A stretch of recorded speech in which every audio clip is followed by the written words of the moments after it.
کوئی ذی شعور، کوئی بندہ جس کو عقل ہے، سمجھ ہے، جو معاملہ کو سمجھتا، کوئی یہ کہہ سکتا ہے کہ امریکہ نے اس کے خلاف جو ہے وہ سازش کی ہے اور یہ امریکہ کی سازش کی وجہ سے جو ہے یہ اس کی حکومت جو ہے وہ ختم کی گئی؟ یہ جو کاغذ لہرا کے یہ جو اس نے بیانیہ قائم کیا ہے، یہ ٹھیک ہے، 2-4 جلسوں میں چل جائے گا، اس کے بعد یہ نہیں چل سکتا۔ مگر راز صاحب آپ کی جو امید ہے، جھوٹ نہیں چل سکتا۔ آپ کی امید ہے، آپ مجھے یہ بتائیں کہ اگر پراپیگنڈے میں نہیں مجھے بھی بتائیں، اگر پراپیگنڈے میں اگر یہ سوشل میڈیا کے اوپر ٹرینڈ اور ٹویٹر اور یہ جو پوسٹیں لگ رہی ان میں اگر اتنی طاقت ہوتی تو پھر یہ حکومت چلا لیتے۔ انہوں نے پراپیگنڈے کے ذریعے حکومت چلانے کی کوشش کی، جھوٹ بول کے حکومت چلانے کی کوشش کی، انہوں نے سوشل میڈیا کے اوپر حکومت چلانے کی کوشش کی، پھر نہیں نہ چل سکی یہ، تو یہ ان چیزوں سے الیکشن بھی نہیں جیت سکتے۔ یہ میں آپ کو لکھ کے دینے کو تیار ہوں۔ اسی پروپیگنڈے کے ساتھ 3.5 سال چلا لی تھی حکومت اور اسی کے ساتھ 2018 کا الیکشن جیت لیا تھا آپ سے۔ فواد چودھری صاحب یہ بتا رہے ہیں کہ اگر اسٹیبلشمنٹ سے تعلقات ٹھیک ہوتے ہیں، نہیں جیتا تھا، وہی اسی فیکٹر پر آ رہا ہوں، اسی راز صاحب مکمل تو کرنے دیجئے، اسی فیکٹر پر آ رہا ہوں کہ وہ بتا رہے ہیں کہ اگر اسٹیبلشمنٹ سے ہمارے تعلقات اچھے ہوتے تو ہم آج حکومت میں ہوتے۔ تو بس ایک ہی وجہ ہے، آپ لوگ اسی پہ تکیہ کیے ہوئے ہیں، کل کو ان کے تعلقات بہتر ہو گئے تو پھر آ جائیں گے، اس میں کیا مسئلہ ہے ان کے لیے؟ نہیں سن لیں یہ الیکشن، آپ مجھے یہ بتائیں کہ 11 میں 12 میں 13 میں یہ کتنے بڑے بڑے جلسے کرتے تھے؟ اس وقت جو لاہور میں جلسہ کیا تھا ان کے اس وقت کے جلسے کا اور آج کے جلسے کا حساب لا لیں، میرا خیال ہے 1-3 کا فرق ہے۔ اس وقت اتنے جلسے انہوں نے کیے، 12 میں کیے، 13 میں کیے، 13 میں ان کو صرف 7 سیٹیں ملی تھی پورے پنجاب میں، اور اس کے بعد پھر 18 میں پھر جب اسٹیبلشمنٹ ان کے ساتھ تھی، ایک ایک حلقے میں ان کو فیسیلیٹیٹ کیا، ان کو جو ہے وہ انیلسس کر کے بتایا کہ فلاں کو ٹکٹ دے اور فلاں کو نہ دے۔ ہمارے لوگوں کو جو ہے وہ پکڑ کے بٹھایا گیا یا ان کو وہ پارٹی تبدیل کرائی گئی۔ اس کے باوجود شاہ زیب ریکارڈ کو جو ہے وہ ذرا ملحوظ خاطر رکھیں، اس کے باوجود 18 کا الیکشن بھی یہ پنجاب میں ہارے، ہماری صوبائی میں بھی اور قومی میں بھی سیٹیں ان سے زیادہ ہے۔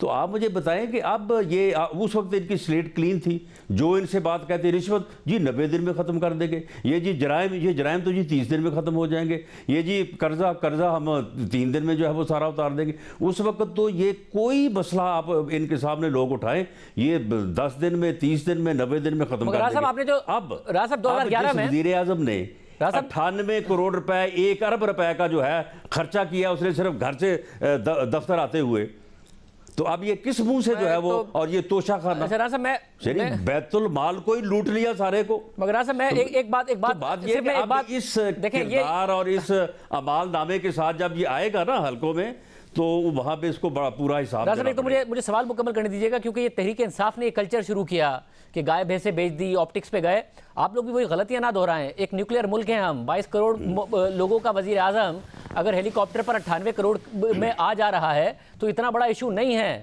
توشہ خانہ میں بھی قانون توڑا ہے انہوں نے یا نہیں توڑا ہے، ایک اسکینڈل ضرور ہے، آپ بدنام وہ ہوتے ہیں۔ عمران خان کے جو اپنے سٹینڈرڈ انہوں نے سیٹ کیے تھے اور حضرت عمر فاروق کی مثال دیتے تھے، وہ ایک الگ بات تھی، مگر کیا قانون بھی توڑا ہے، کوئی کرپشن کا کیس بنتا ہے، یہ ایک بالکل الگ ڈیبیٹ ہے۔ آپ بھی ان آپٹکس میں پڑھ رہے ہیں، حکومت نہیں کر پائیں گے۔ ایک اتنے بڑے ملک کا وزیر اعظم 98 کروڑ روپے اس نے خرچہ کر لیا، ان کے اپنے دعووں کے ضرور برعکس ہے، وہ جو بڑے بڑے دعوے کرتے تھے اور سائیکل چلانے کی بات کرتے تھے، مگر ان کا نقصان ہی ہوا اس سے کہ گورنر ہاؤس کو یونیورسٹی بنانا، پرائم منسٹر ہاؤس کو یونیورسٹی بنانے کی بات کرتے تھے، وہ نہیں کر سکے۔ آپ لوگ بھی اسی بحث میں پڑھ رہے ہیں، 98 کروڑ کا ہیلی کاپٹر کیا ہو گیا؟ کیا شہباز شریف صاحب ادھر ادھر جائیں گے تو کیا نہیں یوز کریں گے؟ نہیں شاہ زیب ہم بالکل اس بحث میں نہیں پڑیں گے۔ آپ کبھی مجھے یہ کہتے ہوئے نہیں دیکھیں گے کہ جی یہ الزام ہے، یہ الزام ہے، یہ الزام ہے، یہ کر دیا، یہ کر دیا۔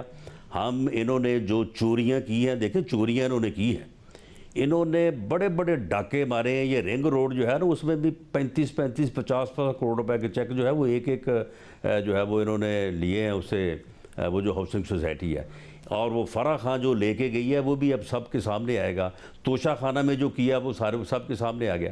یہ چیزیں جو سامنے آئیں گی اس کے اوپر فیئر انویسٹیگیشن ہوگی، کسی کو جو ہے وہ کسی ثبوت کے بغیر اور عدالت کے احکامات کے بغیر کسی کو گرفتار نہیں کریں گے۔ یہ جو کرتے تھے نا کہ بندے کو پہلے پکڑ لیا اس کے بعد اس کا جرم ڈھونڈتے پھرتے تھے، جرم پہلے پکڑیں گے اس کے بعد ان کو کہیں گے کہ ہاں جی فرح خان صاحب یہ اتنے پیسے جو ہے یہ آپ کے، یہ آپ نے ان چینل سے جو ہے وہ آپ نے فلاں جگہ پہ بھیجے ہیں، بتائیں یہ آپ نے کہاں سے لیے ہیں۔ تو ہم اس طرح سے جو ہے وہ شہزاد اکبر والا معاملہ نہیں کریں گے۔ لیکن اب آپ دیکھیں نا، اب آپ نے بات ہی شروع کی ہے اس کی تقریر سے جو یہ لگے ہوئے تھے شیخ رشید صاحب، اور وہ کیا تقریر کر رہے تھے؟ گالیاں دے رہے تھے نا ہمیں. مگر رانا صاحب تو جب پھر اس طرح سے گھٹیا گفتگو کریں گے تو اس کے پھر جواب میں اگر ہمارے سے پھر کوئی بات ہو جائے تو اس کے اوپر میں سمجھتا ہوں کہ میں امید کرتا ہوں کہ آپ کا گنجائش تو آپ کو دینی چاہیے. میں امید کرتا ہوں کہ آپ کا فوکس مگر گورننس پر ہوگا، کیونکہ یہ جو کرتے تھے اس کی وجہ سے گورننس پہ فوکس نہیں کر سکے. ملک کی معیشت کا یہ حال ہوا، ملک کی معیشت بری حال میں آ گئی، اسی لیے آپ لوگ آئے نا.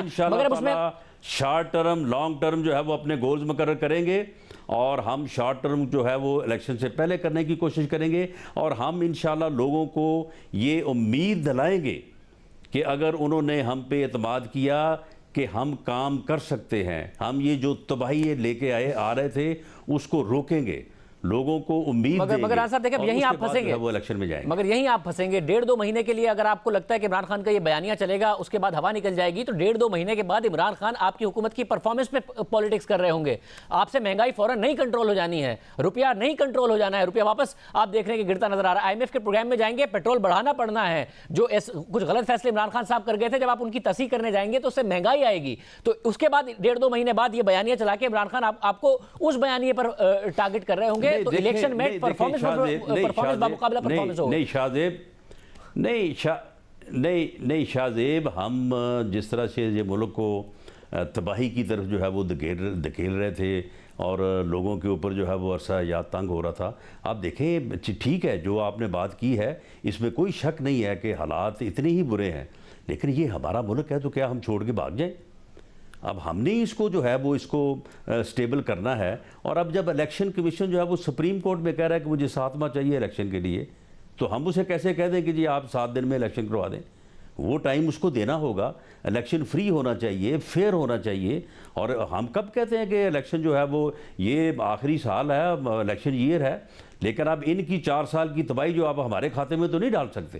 لیکن ہم انشاءاللہ تعالی ہمیں پوری امید ہے کہ جس طرح سے جو ہے وہ پوری ٹیم جو ہے وہ کام کر رہی ہے، ہم اس تباہی کو اگر جو ہے وہ موڑ نہ سکے، ڈائیورٹ نہ کر سکے، تو کم از کم اس کو کیپ ضرور کریں گے. اور اتنا ہی اگر ہم کر سکے تو لوگوں میں اس بات کی امید پیدا ہوگی کہ ہم جو ہے وہ بہتری لا سکتے ہیں. مولانا صاحب مجھے یہ بتائے گا کہ آپ ہیں کتنے آزاد حکومت کرنے میں؟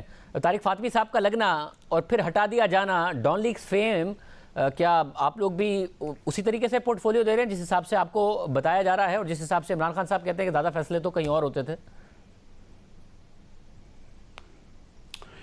نہیں دیکھیں، اس میں جو ہے وہ کیونکہ یہ ایک مخلوط حکومت ہے اور اس میں فیصلے جو ہیں، جو بنیادی فیصلے جو ہیں وہ سارے جو ہے وہ جو متحدہ یعنی اس وقت حکومتی اتحاد ہے، جو پہلے متحدہ اپوزیشن تھی، تو ان کے تمام سربراہ جو ہیں وہ مل کے کرتے ہیں. آپ کے علم میں ہی ہے کہ ایک وہ آفر جب ہوئی تھی جس کا اب بعد میں بڑا چرچا رہا ہے، تو اس کے اوپر اس وقت کی متحدہ اپوزیشن کی جو لیڈرشپ ہے انہوں نے صاف انکار کیا. انہوں نے کہا جی بالکل نہیں، ہمیں یہ بالکل جو ہے وہ قابل قبول نہیں ہے. پھر طارق فاطمی کو کیوں ہٹا دیا؟ وہ فاطمی صاحب کا معاملہ جو ہے وہ اور ہے. نہیں، اس میں معاملہ اور ہے نا. دیکھیں اب وزارت خارجہ اگر بلاول بھٹو زرداری صاحب کے پاس ہوگی تو پھر وہاں پہ ان کی مرضی تو چلے گی نا، وہ کس کو رکھنا چاہتے ہیں کس کو نہیں رکھنا چاہتے. تو یہ پیپلز پارٹی کے اعتراض پر ہوا ہے کہ نہیں، مجھے خیر یہ بھی نہیں معلوم. ابھی ہم میٹنگ کر رہے تھے تو فاطمی صاحب وہاں پہ تو موجود تھے، مجھے ان کے لگنے یا ہٹنے کا مجھے علم نہیں ہے. لیکن یہ ضرور ہے کہ اگر ان کا غالباً وزارت خارجہ میں ہی ان کی تعیناتی ہونی تھی یا اگر ہوئی تھی، تو اس کو اب جب بلاول بھٹو زرداری صاحب دیکھیں گے تو یقیناً ان کی جو رائے یا ریکمنڈیشن ہوگی وزیر اعظم اس کو اہمیت دیں گے. مگر رانا صاحب آپ گئے آج وزیر اعظم صاحب کے ساتھ، میران شاہ، شہباز شریف صاحب کے ساتھ، پھر ایک بریفنگ بھی ہوئی. جنرل فیض ویڈیو میں بریفنگ دیتے ہوئے نظر آ رہے ہیں. ملاقات کیسی تھی جنرل فیض سے اور بریفنگ کیسی تھی جنرل فیض صاحب کی؟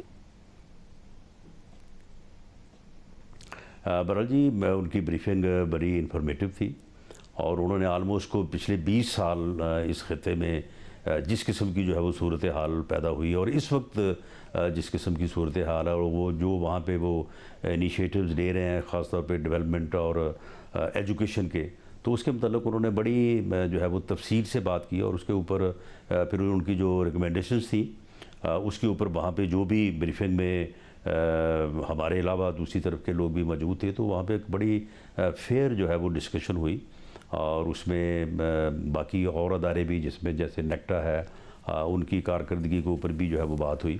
تو اس میں میں سمجھتا ہوں کہ کافی ایک جو ہے وہ انفارمیٹو جو ہے وہ سیشن تھا. ویسے مجھے پھر یہ بھی بتائیے گا کہ بہت اچھے انداز میں اچھے ماحول میں جو ہے وہ بات ہوئی. بڑی اچھی بات ہے کہ ماحول آپ لوگوں کا اچھا رہا. اب مجھے بتائیے گا کہ مونی صلاحی اس وقت موجود ہیں تحریک انصاف کے ساتھ کنٹینر پر اور اسٹیج پر. انہوں نے تقریر کی ہے اور عمران خان کو وزیر اعظم کہا ہے، مگر خبر یہ آ رہی ہے کہ ایک تو چیمہ صاحب بن گئے آپ کی شہباز شریف صاحب کی کابینہ میں وزیر، کہ چودھری شجاعت کے بیٹے بھی چودھری سالک بھی وزیر بنیں گے. یہ کیا خاندان مکمل بٹ گیا ہے؟ کیا ہوا ہے؟ بہرحال مونی صلاحی صاحب نے، مجھے یہ بات کہنی تو نہیں چاہیے، وہ یہ حق رکھتے ہیں کہ وہ اپنے والد کو جس بھی راستے پہ لگائیں یا ان کے والد جو ہے وہ اس کی بات کو سمجھیں.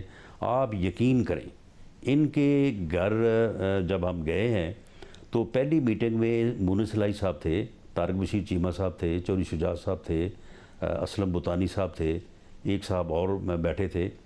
تو مونی صلاحی صاحب سے جب ہم نے بات کی کہ جی آپ سی ایم شپ چھوڑ دیں، اس کے علاوہ ہمارا یہ فارمولہ نمبر 1 ہے، ایسے کر لیں ایسے کر لیں ایسے کر لیں.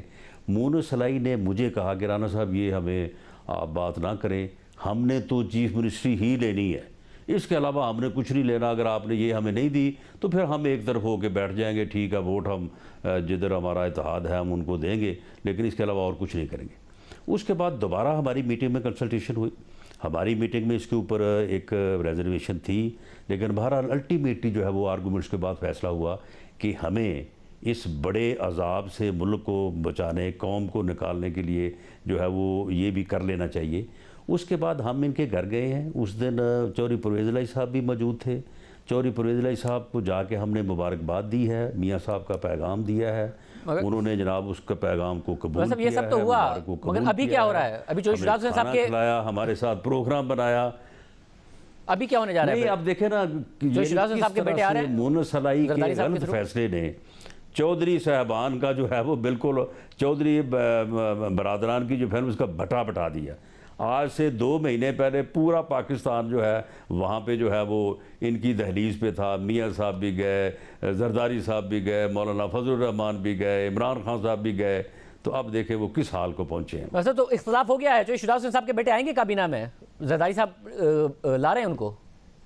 جی دیکھیں چودھری شجاعت نے پہلے دن سے، چودھری سالک حسین نے پہلے دن سے، چودھری طارق بشیر چیمہ نے پہلے دن سے کہا کہ جی ہم نے آپ کے ساتھ وعدہ کر لیا ہے، ہم نے آپ کے ساتھ دعائے خیر کہہ لی ہے، اب ہمیں کچھ بھی ہو. یہ دونوں اٹھ کے گئے ہیں باپ بیٹا اور جا کے وہاں پہ انہوں نے کمٹمنٹ کر لیا ہے، لیکن ہمارا آپ کے ساتھ ایک وعدہ ہوا ہے اور لوگوں کی موجودگی میں ہوا ہے، ہم ہر قیمت پہ ووٹ آپ کو دیں گے. اب انہوں نے ووٹ ہمیں دیا ہے، طارق بشیر چیمہ صاحب نے ہمیں ووٹ دیا ہے، سالک حسین صاحب نے ہمیں ووٹ دیا ہے، تو پھر وہ ہمارا حصہ ہوئے، ہم ان کو کیوں نہ پھر اکاموڈیٹ کریں. بہت شکریہ ثناء اللہ صاحب کی گفتگو آپ نے سنی.